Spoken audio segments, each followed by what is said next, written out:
Spinetta.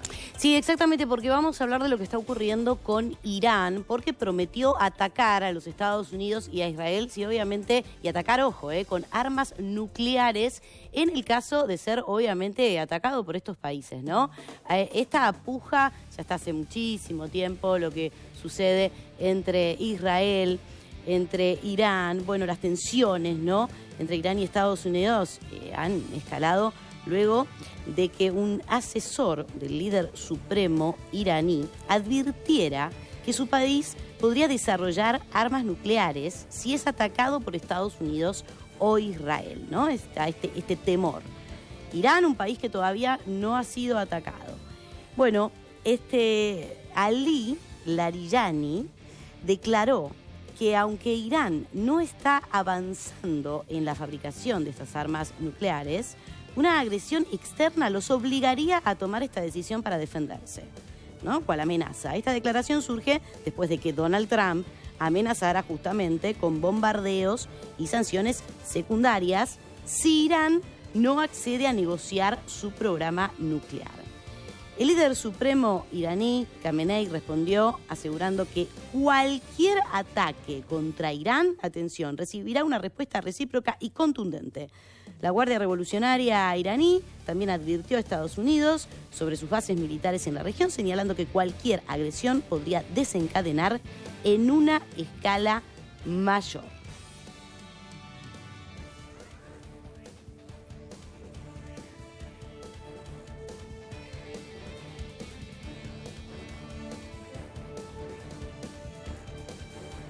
Y estamos con Manuel Castro para desarrollar este tema y ver qué está sucediendo en Medio Oriente, específicamente con Irán, específicamente con, bueno, última noticia es que Israel atacó a un dirigente importante de Hezbollah. Veníamos hablando de que esto no es nuevo, ¿no? No, Hezbollah, la parte del sur del Líbano. Exacto. Líbano ya es casi un país que no tiene ninguna capacidad de responder a ningún tipo de ataque.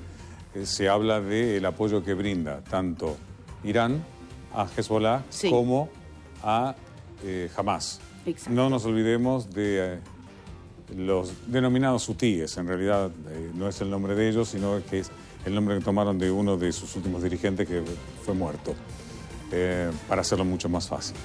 Es el único país donde no ha sido atacado. ¿Por qué? ¿Por qué, Manuel? Porque en realidad, no saben, tienen una gran capacidad de reacción. A ver, hoy Estados Unidos acaba de ponerle sanciones a personas, en realidad son 2 iraníes, y a distintas empresas chinas, de Emiratos Árabes Unidos,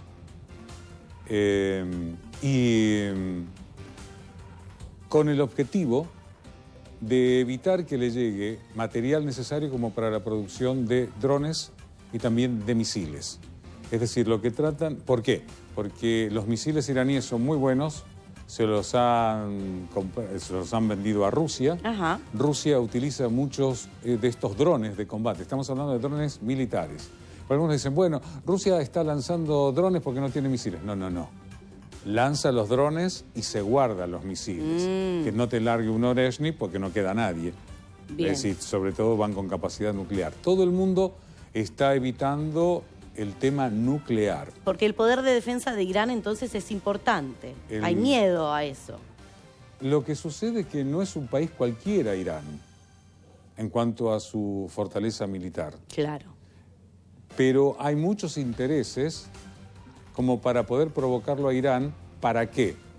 Sobre todo se decía que Netanyahu estaba muy interesado en provocar para que Irán entrara y así, de esa manera, forzar a los Estados Unidos a entrar en el campo de guerra directamente.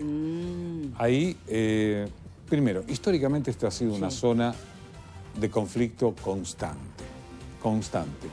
Pero aquí tenemos el eterno enfrentamiento entre palestinos e israelíes. Sí, eterno.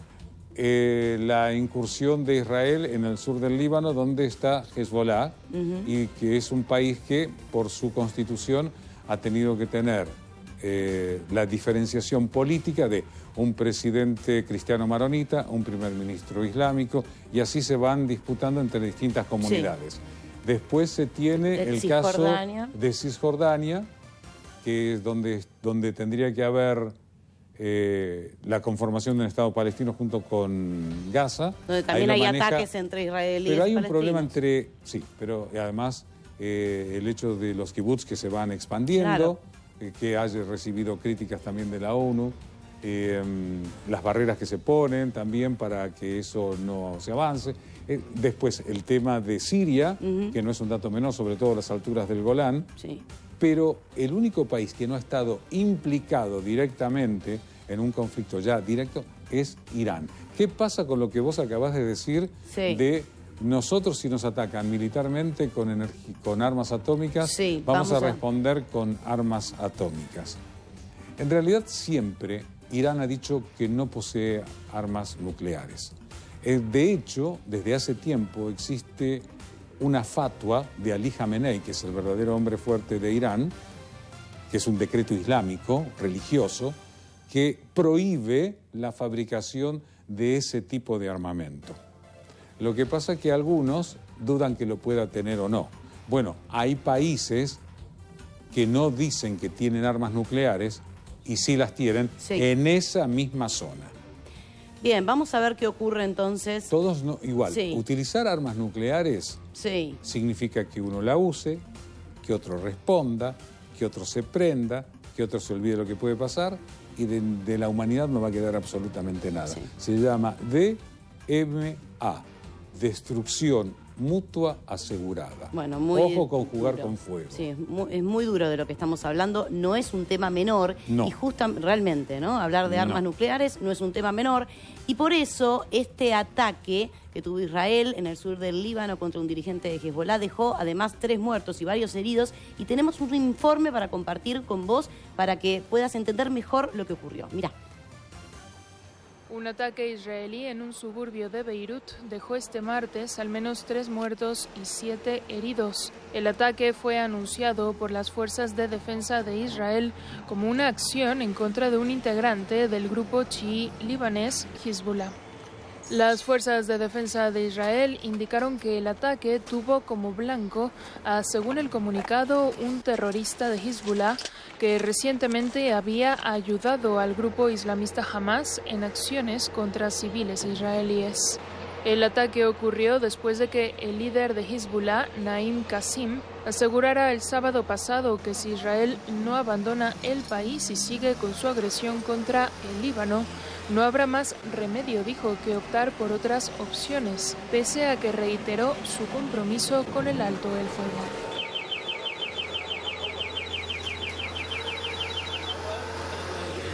Y nos vamos a ir en vivo a Israel. Tenemos un colega que está allí, Gabriel Ben Tesgal, con quien vamos a tomar comunicación para ver cómo se está viviendo la situación en Israel y toda esta crisis que está sucediendo. Gabriel, te doy la bienvenida. Estás en la tarde de Canal 26. ¿Cómo estás? ¿Qué tal? Un placer. Un placer hablar contigo, que estás allí. Primero, preguntarte cómo se está viviendo esta situación desde Israel, ¿no? No hay muchos cambios. Lo que ocurre fue que Hezbollah, después del 7 de octubre, fue parte de la contienda del eje chiita, y el eje chiita es Irán, que es la cabeza del pulpo, las milicias chiitas que están en Irak, Hezbollah, Assad, que en el camino fue derrocado, y los hutíes. Todo este eje fue el que estaba detrás de los ataques del 7 de octubre. En parte de la respuesta de Israel contra Hezbollah fue alejar a Hezbollah del sur del Líbano, mermar su capacidad misilística, matar a muchos líderes de Hezbollah, y hoy mataron especialmente a uno que era un líder de la unidad 9300, y esa unidad, entre otras cosas, es la encargada de hacer atentados por el mundo. Probablemente parte de esa unidad fue la que estuvo implicada en atentado en la Embajada de Israel, en Argentina y también en la AMIA.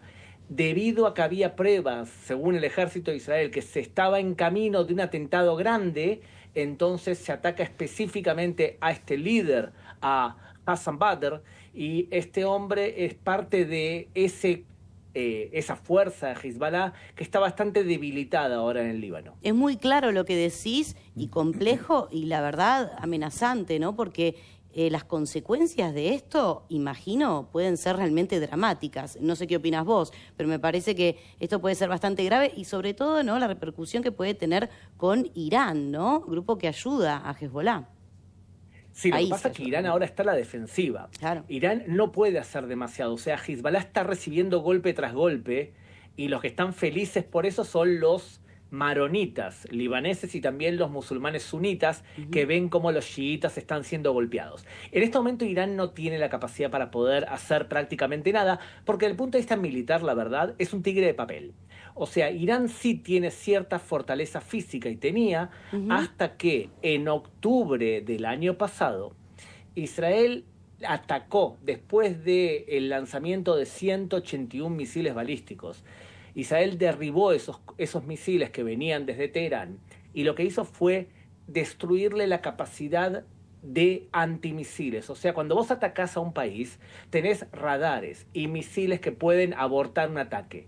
Esas baterías, llamadas las baterías rusas S-300, fueron destruidas por Israel. En otras palabras, Irán en este momento no tiene capacidad defensiva real importante, pero por otro lado, según Estados Unidos, tiene la capacidad para armar 6 cabezas nucleares. Sí, o sea, exactamente. en un informe de hace días, dice que en 10 a 15 días tiene suficiente uranio enriquecido para armar 6 bombas nucleares. Y por eso es que tanto Donald Trump como Israel están buscando la posibilidad, creo yo, de neutralizar esa amenaza. No descartes que Israel termine atacando junto a Estados Unidos o sola a Irán y su capacidad nuclear. Gabriel, quiero unir a nuestra conversación a Manuel Castro, que ¿Qué está tal, aquí con Gabriel? nosotros. ¿Cómo estás? Un placer saludarte. Un placer.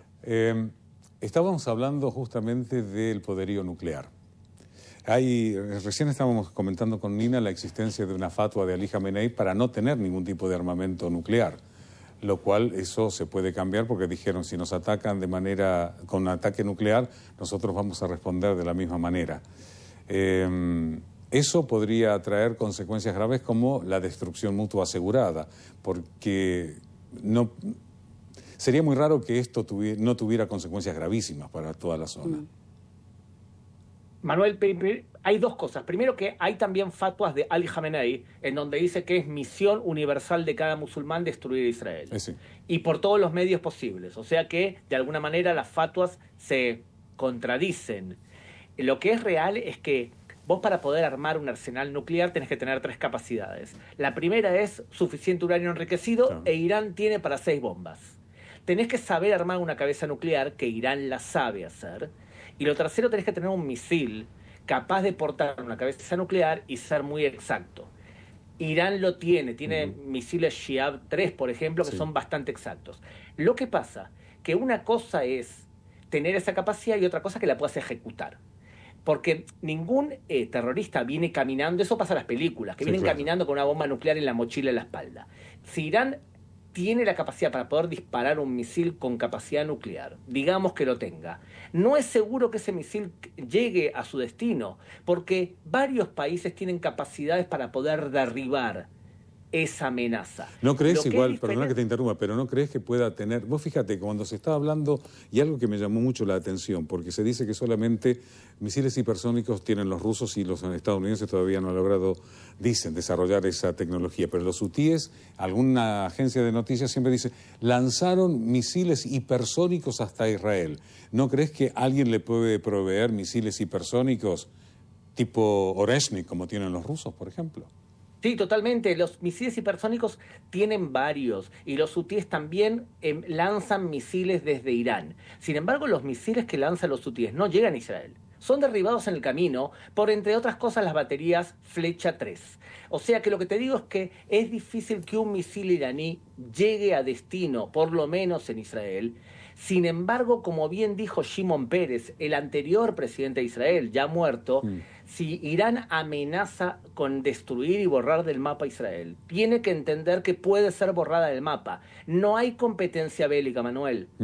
Irán es un tigre de papel que amenaza a ciertos países como Arabia Saudita y demás. Pero Irán sabe perfectamente que si se mete con alguien con capacidad nuclear real, como es Israel, y la puede pasar realmente mal. O sea que yo no veo ese escenario. Creo que Irán está siendo muy cuidadoso con respecto a dónde se mete. Sí, de hecho le contestó a la régimen carta de Irán, Trump también, muy cuidadosamente también, ¿no? Claro, el régimen de Irán puede caer con todo esto. Tú imagínate, Manuel, que Israel ataca las capacidades petroleras de Irán. Sí, claro. Imagínate que ataca las centrales nucleares. Con la crisis económica interna que tiene Irán, la gente se puede envalentonar. Ten en cuenta que la población de Irán es mucho más progre y mucho más occidental que lo que es el régimen. Entonces yo creo que están haciendo las cosas inteligentemente los iraníes y no se meten con el macho del barrio. Una cosa, mira, suponete que llegue a haber un conflicto o se huela, ¿viste cómo es esto? Generalmente las grandes potencias y los dirigentes la ven antes que nosotros. Los pueblos la vemos cuando ya nos están cayendo las bombas, ¿no? Pero, ¿qué pasa si empieza a haber cierto movimiento y no queda entre dos, sino que otras potencias podrían prenderse en eso? ¿Podría pasar o por ahí no? Estás diciendo que estás sugiriendo es que Rusia, por ejemplo, que es una aliada táctica. China no creo, porque China está más interesada en hacer negocios económicos que meterse en influencia bélica. Pero el caso puntual de Rusia. Mira, el aliado que puede salir a proteger a ese socio táctico que es Irán es Rusia, porque entre otras cosas, Irán lo que ha hecho es venderle drones. Claro, le vendió drones que son relativamente inteligentes y también tienen cierta cooperación económica. Lo que pasa que, por otro lado, Rusia tiene un serio problema en Ucrania. Y las relaciones entre Rusia y el Estado de Israel han sido bastante correctas. Porque el negocio es muy simple. Israel no le vende a Ucrania drones inteligentes que son muy superiores a los iraníes. Y tampoco les da baterías, por ejemplo, cúpula de hierro o antimisilísticas, que le podría hacer un daño real a Rusia. Entonces, por un lado, Israel no le da a Ucrania eso. Y por otro lado, Rusia deja actuar a Israel en Siria y en otros lugares. Yo no creo que los rusos están interesados en salir al rescate de Irán, más que nada teniendo en cuenta la cantidad de problemas que tienen ellos en Ucrania. No creo que sea inteligente y no creo que Putin, que ha demostrado bastante lógica en su forma de actuar, se meta para salvar a los iraníes. Lo que estás diciendo, Gabriel, es algo interesante, porque viste cuando ocurrió lo de Siria, decían, bueno, Putin miró para otro lado, y eso que tiene el ataque y Tartus. Bueno, estaban negociando con el Sudán para tener una base ahí en el Mar Rojo, pero dicen, bueno, miró para otro lado. Manuel, lo que pasa es que el interés de Rusia en ese caso no era salvar y rescatar a Assad, era cobrar los 30.000 millones de dólares que Siria le debe a Rusia por haber permitido salvar a Assad durante la guerra civil desde el 2011 en adelante. O sea que Rusia, ¿qué quiere? No le importa quién le pague. Ahora le va a pagar al Giuliani, el presidente, siempre que les permitan tener las bases militares en Tartus y alrededor y cobrar las deudas. No le importa que esté Assad o que esté el vecino de enfrente. Claro. Por eso la política de Rusia es esencialmente bastante realista. Claro. No creo que se motiven por temas ideológicos y otra vez, menos para salvar a un régimen que para mí a la corta o a la larga va a caer, que es el régimen iraní. Gabriel, es muy claro realmente y muy interesante todo lo que nos estás contando. Como para cerrar, ¿no? Quiero preguntarte por Benjamín Netanyahu allí en Israel. Es complejo. Lo que te puedo decir es que el público está dividido entre los que lo aman y los que lo odian. Es una especie de K o Bolsonaro o Trump. Son políticos que provocan que gente actúe de forma irracional, tanto de amor o de odio. Es que están los rehenes de por medio, Gabriel. Exacto, y las familias de los rehenes. Claro, está. Sí. Es un problema humano más que político. Sí. Bueno, ambas. Sí, por un lado hay las familiares que reclaman con total lógica, también tenés muchas fuerzas políticas que están en contra de Netanyahu por principio, y tenés también otros factores que tienen que ver con relación a la guerra. Lo que te puedo decir intuitivamente es que alguien como yo que piensa que tiene que renunciar después del 7 de octubre, también te va a decir que si hay elecciones hoy en Israel, creo que el próximo primer ministro de Israel va a ser Benjamín Netanyahu. Mirá que a pesar de su pasado, de la corrupción además, de la cual se lo acusa. Es que el juicio contra Netanyahu tiene muy poca carne legal. ¿Ah, sí? O sea, vos no podés llevar a alguien a juicio por corrupción y argumentar con la fiscalía que le pagaron el soborno a través de buena cobertura mediática, porque es una innovación en tipologías del delito, y si eso fuese algo que en todo el mundo es así, entonces todos los presidentes de América Latina irían a prisión porque casi todos gastan dinero público para cubrir medios de comunicación y que les hagan buena cobertura mediática.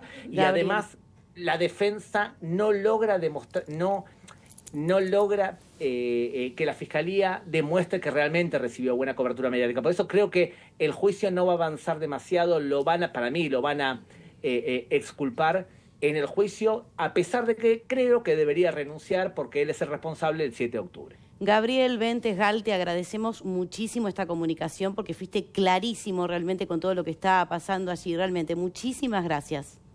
Un placer, chicos. Gracias a ustedes.